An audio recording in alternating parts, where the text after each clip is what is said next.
Olá, Cassiano Bittencourt, pela Visão do Estrategista. Hoje, para falar do Iguatemi, primeiramente é bem importante lembrar que nessa análise é super importante que vocês assistam a análise do primeiro trimestre de 2019, está aqui na descrição. Então, se você descer um pouquinho aí na página do YouTube, você vê ali na descrição o link para a análise do primeiro trimestre de 2019. Isso por quê? Porque esse caso aqui é um caso de continuidade da tese de investimento e teve uma alteração considerável no primeiro trimestre de 2019, e lá a gente dá algumas informações sobre os motivos dessa alteração e quais são essas operações novas, esses drivers de crescimento novos que fizeram justamente a gente mudar a forma como a gente estava vendo a tese de investimento para o Iguatemi, tá?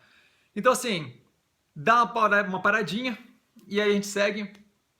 Então, novamente, a gente vê ali um resultado do Iguatemi consistente, sem muita emoção, o que nesse estágio da economia que a gente está agora, patinando e com dificuldade, é uma coisa positiva. Você ter uma não regressão na operação é positivo, é algo bom.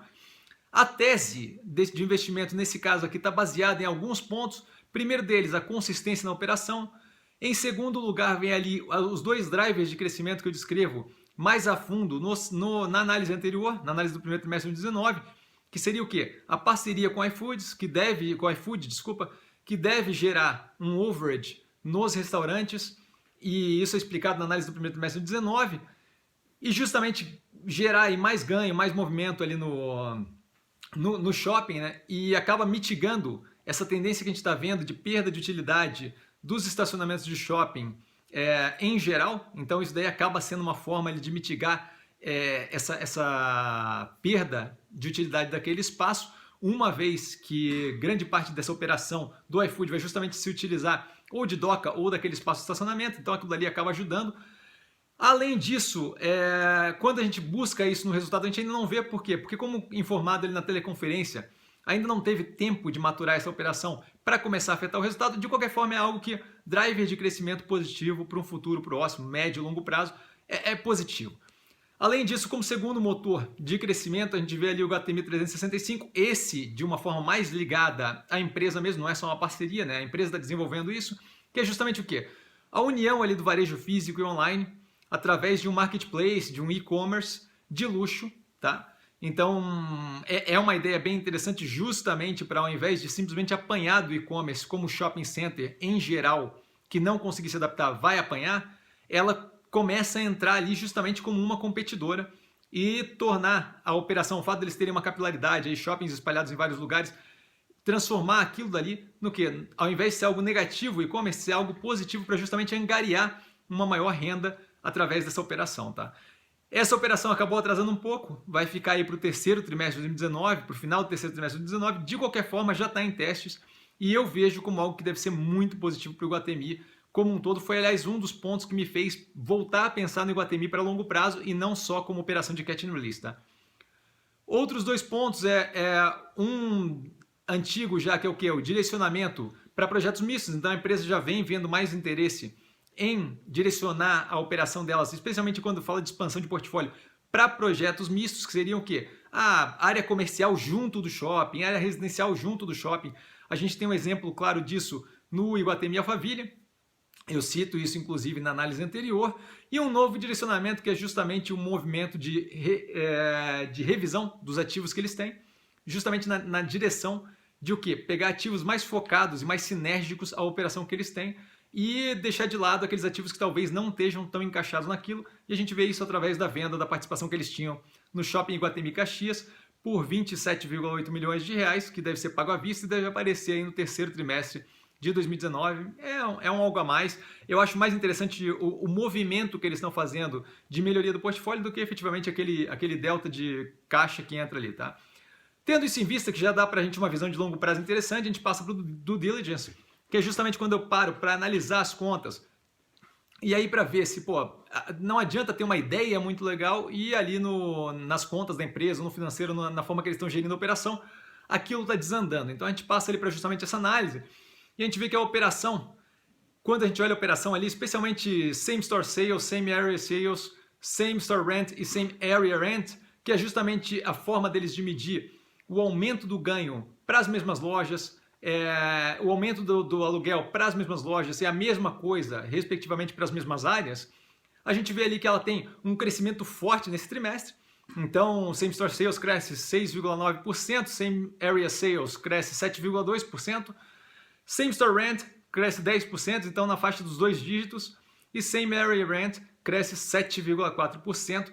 Vale lembrar que isso é sobre uma base mais fraca. A gente teve no segundo trimestre de 2018 a greve dos caminhoneiros, e aí acaba que afeta negativamente o resultado passado. De qualquer forma, os crescimentos são consideravelmente fortes para justamente, mesmo sob uma base fraca, ainda assim ser algo expressivo. E quando a gente passa para frente, então, diferente do primeiro trimestre de 2019, onde eu analisei ali a taxa de ocupação, nesse momento a gente não leva aquilo ali muito em consideração. Por quê? Porque claramente é uma mudança marginal e que se mostrou ali inerente à operação, tá? Inclusive a gente entra mais nisso quando eu entro ali nos custos. Está num nível muito alto a taxa de ocupação, então a taxa de ocupação dele está em 92,1%, o que faz com que aquele delta que sobra ali de 7,9%, 8%, seja justamente uma massa de manobra ali. É a mesma coisa quando a gente está atuando com o nosso portfólio, que a gente tem um pedaço ali em dinheiro justamente para poder alterar a carteira sem ter que liquidar nada. A mesma coisa acho que funciona aqui, então acaba que gera um custo a mais, aqueles 8% aproximadamente de desocupação, porém permite que eles consigam evoluir no mix de lojas que eles têm, justamente sem ter que pressionar de nenhum lado, ou sem ter que desfazer, romper nenhum tipo de contrato, podendo ali nesse momento onde o Brasil está começando a querer dar uma guinada, escolher melhor quem é que vai ocupar aquele espaço e para onde é que eles vão a partir daquilo. Tá? Então eu acho que é interessante que se mantenha assim. De qualquer forma, com o crescimento econômico a gente deve ver aquele número ali evoluir.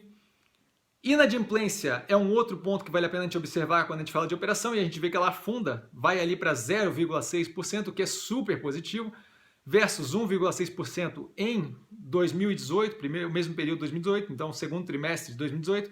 E vale lembrar também que no período passado, no primeiro trimestre de 2019, a gente estava ali em 2,9%. Então esse número de fato tem uma evolução muito interessante e deve se manter com melhoria da economia nacional naquela faixa ali próxima a 0%. Né?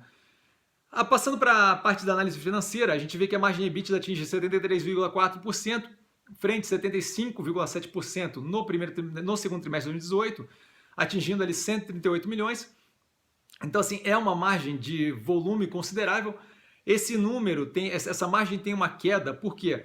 Em parte por causa da nova política de remuneração variável, para a administração do Iguatemi. Eu acho isso positivo, eu acho que vai naquela direção de dê dinheiro que a gente dá dinheiro, eu acho que dá um estímulo a mais para os gestores ter uma remuneração variável, então eu acho super interessante. E além disso, o restante dessa diferença aí, que vem a reduzir a margem EBITDA, vem justamente de custo de aluguel e serviços, que é justamente por causa daquela queda da taxa de ocupação. Esses dois pontos não me preocupam, primeiramente porque a oscilação é muito pequena frente ao tamanho da margem, então a gente está falando de 2,4 pontos percentuais, que seria grande, não fosse a margem na faixa dos 70%, então a margem ali EBITDA é de 73%, então a oscilação é sobre um número muito grande, sobre um valor muito grande, então isso não me preocupa. Além disso, a ocupação deve melhorar, a ocupação das lojas deve melhorar à medida que a economia brasileira começa a andar numa direção de maior crescimento, e a gente deve ver isso logo, logo acontecendo. O lucro líquido se mantém estável, isso mesmo a gente levando em consideração o aumento na depreciação por causa do novo shopping, né, o Outlet em Santa Catarina. A gente comentou isso no primeiro trimestre de 2019. A depreciação tem ali um aumento de 15,6% e mesmo assim o lucro se mantém em 60 milhões, uma queda aí de 0,8%, então praticamente estável, isso é interessante. Não é o foco, mas é interessante. E o FFO, o Funds from Operations, tem um crescimento ali de 4,3%, atingindo 92 milhões, o que é super positivo. Para a gente lembrar sempre, essa é a forma de empresas que operam propriedades, né, como é o caso de logística ou administração de shopping center, medem, é a forma deles mensurarem fluxo de caixa. E aí essa margem é de 48,8%, que é uma margem pesada, forte de geração de caixa.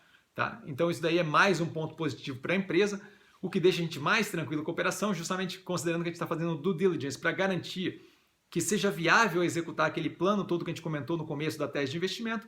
A alavancagem, e essa é a parte que justamente vem para mitigar aquele resultado meia boca ali, atinge 2,55 vezes, o que é uma redução frente ao 2,61 vezes do primeiro trimestre de 2019. Alavancagem, sempre lembrando, dívida líquida sobre EBITDA. O custo da dívida, que é um ponto muito interessante, cai para 108,5% do CDI, frente a 110,1% do CDI no trimestre passado, primeiro trimestre de 2019, e a dívida ali está alocada 86% vinculada a CDI, o que é muito positivo, especialmente com a curva de juros querendo mirar para baixo, né? A gente vê aí que o juros está numa tendência decrescente, então isso é super positivo. O que também ajuda a gente, porque o custo de carregamento da dívida é muito menor, então tem um endividamento ali, uma alavancagem de 2,55 vezes, não é uma coisa que é a pior do mundo, é algo que natural, não é um problema agora, seria um problema se o juros estivesse alto, e isso daí acaba justamente offsetando, mitigando aquele resultado financeiro mais ou menos que a gente viu antes. O caixa da empresa cobre com folga até 2022, o que dá para a gente um espaço considerável aí para ver justamente onde é que vai dar esses novos 2 drivers de crescimento. Isso é mais um ponto positivo.